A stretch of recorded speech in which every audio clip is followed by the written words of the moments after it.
नमस्कार. आज आपण एका अशा विषयावर बोलणार आहोत जो आपल्या सगळ्यांच्या म्हणजे अगदी मनाच्या खूप जवळचा आहे. माझी बहिणाबाई, रक्षाबंधन. नमस्कार. हो, अगदी खरं आहे. आपल्याला जी माहिती मिळाली आहे, खास करून माझी बहिणाबाई रक्षाबंधन एक बंध रेशीम गाठीचा, यातून त्यावर आधारित आपण भाऊ बहिणीचं नातं आणि रक्षाबंधन या सणाबद्दल जरा खोलवर बोलूया.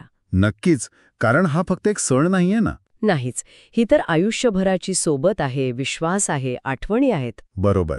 आणि आज आपण रक्षाबंधनाचा खरा अर्थ काय आहे, म्हणजे केवळ वरवरचा नाही, बहिणीचा आपल्या आयुष्यातलं ते खास स्थान. हो. आणि मग त्या परंपरा, आठवणी आणि आजच्या काळातही हे सगळं कसं टिकून आहे यावर बोलूया. रक्षा म्हणजे संरक्षण आणि बंधन म्हणजे नात्याची ती घट्ट वीण. अगदी. चला तर मग सुरू करूया ही चर्चा. हो. तर रक्षाबंधन म्हटलं की आपल्या डोळ्यासमोर येतं ते म्हणजे भावाने बहिणीच्या रक्षणाची जबाबदारी घेणं. हो, ते वचन देणं. पण आपल्या माहितीनुसार ह्याचा अर्थ फक्त एवढाच नाहीये. म्हणजे काही जुन्या संदर्भांमध्ये पवित्र धाग्याने नात्याला सुरक्षित करणं असा पण अर्थ मिळतो. अच्छा.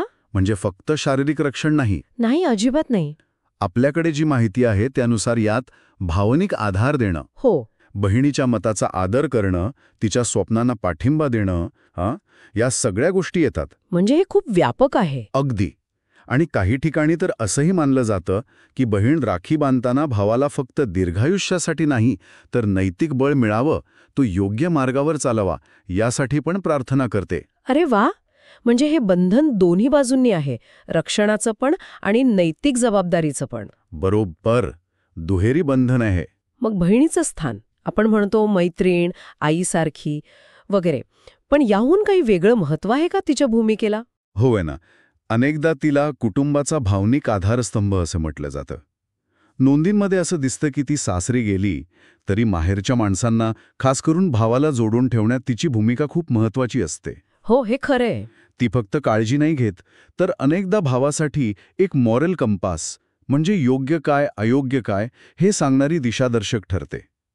तिच्यामुळे घरात एक वेगळीच भावनिक सुरक्षितता असते. हां. आणि हे फक्त माहेरीच नाही, सासरी पण ती नाती जपते. अगदी. आता थोडं त्या विधींबद्दल बोलूया का? राखीचं ताट सजवणं, ओवाळणं. हो, त्यात पण काही खास अर्थ असतो ना, म्हणजे आपल्या माहितीनुसार? हो, असतो.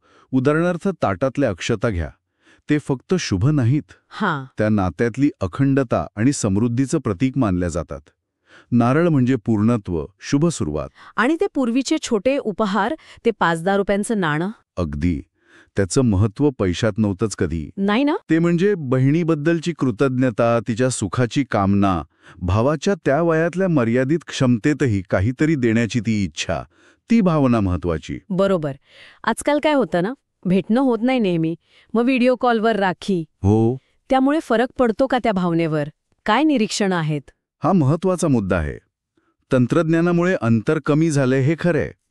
पण ती प्रत्यक्ष भेटण्याची गोष्ट वेगळीच. हो ना, तो स्पर्श, ते एकत्र बसणं, त्याची जागा व्हर्च्युअल भेट नाही घेऊ शकत असं काही जण मानतात. पण माहितीत असंही आहे की महत्वाचा आहे तो प्रयत्न आणि भावना. अगदी. दूर असूनही आठवण काढणं, वेळ देणं, शुभेच्छा पोहोचवणं, हे आज नातं जपायला खूप गरजेचं आहे. स्वरूप बदललं पण मूळ उद्देश, ते प्रेम, ती काळजी व्यक्त करणं, तो कायम राहायला पाहिजे. म्हणजे तंत्रज्ञान फक्त एक माध्यम आहे, खरी कसोटी भावना टिकवण्याची आहे.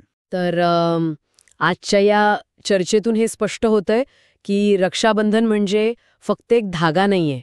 ते प्रेम, काळजी, संरक्षणाचं प्रतीक आहे. लहानपणीच्या त्या खोड्यांपासून मोठ्यापणीच्या अडीअडचणींपर्यंत बहिणीची साथ खूप महत्वाची. नक्कीच.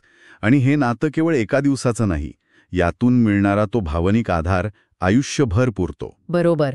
5-10 रुपयांच्या त्या नाण्यापासून आजचा व्हिडिओ कॉलपर्यंत रूप बदललं तरी भावना तीच आहे. आणि समारोप करताना एक विचार येतोय मनात. हां. आपण सण आणि त्या दिवसावर बोललो, पण हा जो बंध आहे भाऊ बहिणीचा, तो त्यांच्या रोजच्या आयुष्यात कळत नकळत एकमेकांना कसा आधार देत असेल, म्हणजे अगदी दूर असले तरी. अच्छा. सणाच्या पलीकडे जाऊन ही नात्याची वीण त्यांच्या व्यक्तिमत्वाला, त्यांच्या भविष्याला कसा आकार देत असेल, यावर विचार करायला नक्कीच वाव आहे, नाही का? हो, खरंय. खूप छान विचार आहे हा. त्यावर नक्कीच विचार करायला हवा.